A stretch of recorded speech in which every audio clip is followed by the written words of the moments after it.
Saudara-saudari yang terkasih dalam Kristus, pada hari ini Gereja Katolik merayakan pesta Takhta Santo Petrus. Saudara-saudari yang terkasih, bacaan Injil yang dibacakan pada hari ini adalah Injil Matius bab 16 ayat 13 sampai dengan 19 yang berbicara tentang pengakuan Petrus akan Yesus sebagai Mesias, Anak Allah yang hidup. Saudara-saudari, ada 3 poin penting yang akan saya bagikan pada kesempatan ini. Yang pertama yaitu Petrus, yang kedua yaitu pengakuan Petrus, dan yang ketiga adalah takhta Santo Petrus.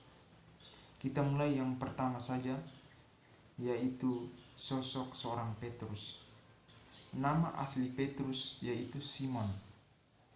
Namun Yesus memberikan nama baru yaitu Petrus yang berarti batu karang, karena lewat takhta Santo Petruslah Yesus meletakkan dasar gereja yang sangat kokoh dan kuat. Saudara-saudari yang terkasih, Petrus adalah seorang yang sederhana, giat bekerja, murah hati, jujur, polos, dan dekat dengan Tuhan Yesus. Namun satu hal yang membuat ia menjauh dari Yesus, bahkan menjadi kelemahannya, yaitu Petrus adalah seorang penakut. Kita melihat ada beberapa peristiwa yang dimana dikatakan atau digambarkan bahwa Petrus adalah seorang penakut. Ketika Yesus berjalan di atas air dan Petrus ingin mendekati Yesus, namun karena ketakutan dan kebimbangannya maka ia tenggelam.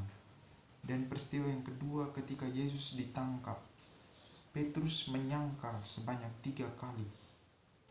Namun setelah kebangkitan, Petrus ditanyai oleh Yesus, "Petrus, apakah engkau mengasihi aku?"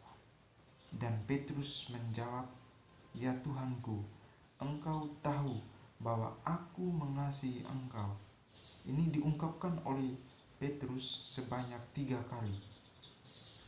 Dan pada peristiwa Pentakosta, mereka semua, Petrus dan para rasul yang lain, dan semua orang dipenuhi oleh Roh Kudus. Saudara-saudari yang terkasih, namun tidak sampai di situ saja ketakutan Petrus. Petrus ketika mewartakan kabar gembira atau mewartakan Injil ke kota Roma, ia juga takut.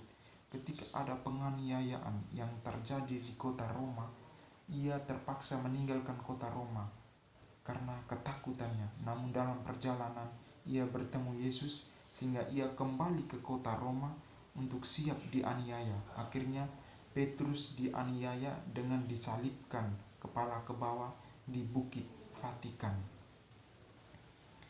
Saudara-saudari yang terkasih dalam Kristus,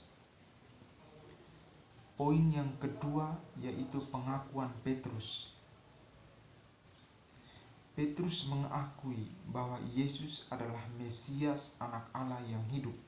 Namun kita melihat di beberapa bacaan yang lain atau di beberapa teks-teks Injil yang lain, Yesus melarang orang untuk menceritakan bahwa ia adalah Mesias, Anak Allah. Mengapa Yesus melarang? Karena Yesus tahu bahwa motivasi mengakui bahwa Yesus adalah Anak Allah belum begitu murni. Karena pengakuan Petrus itu masih dihalangi oleh gambaran Petrus bahwa Yesus adalah Mesias seperti yang dicita-citakan dalam perjanjian lama, yaitu Yesus sebagai Mesias dalam arti politis. Saudara-saudari yang terkasih, pengakuan Petrus itu perlu dimurnikan, sehingga saudara-saudari setelah kebangkitan para rasul sungguh-sungguh mengakui bahwa Yesus adalah Mesias, Anak Allah. Itulah alasan mengapa Yesus melarang orang mengatakan bahwa dia adalah Mesias anak Allah yang hidup semasa karyanya di dunia. Setelah kebangkitan baru diakui, karena motivasi mengikutinya atau mengakui Yesus sebagai Mesias belum begitu murni, sehingga dimurnikan dengan peristiwa kebangkitan Yesus Kristus. Sehingga disitulah Petrus dan kawan-kawannya sungguh-sungguh mengakui bahwa Yesus sungguh Mesias anak Allah yang hidup. Dan poin yang ketiga yaitu takhta Santo Petrus.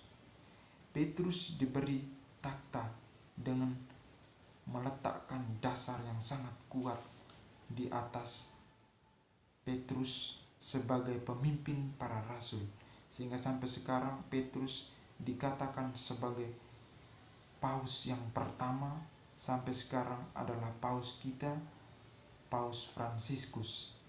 Oleh karena itu saya sendiri menjadi bangga.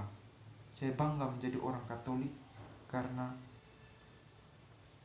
Petrus yang mana sangat dekat dengan Yesus sungguh-sungguh melaksanakan tugas perutusannya sebagai orang yang sangat menyayangi atau mengasihi Yesus, seperti pertanyaan yang sudah dikatakan kepada Petrus, "Petrus, apakah engkau mengasihi aku?"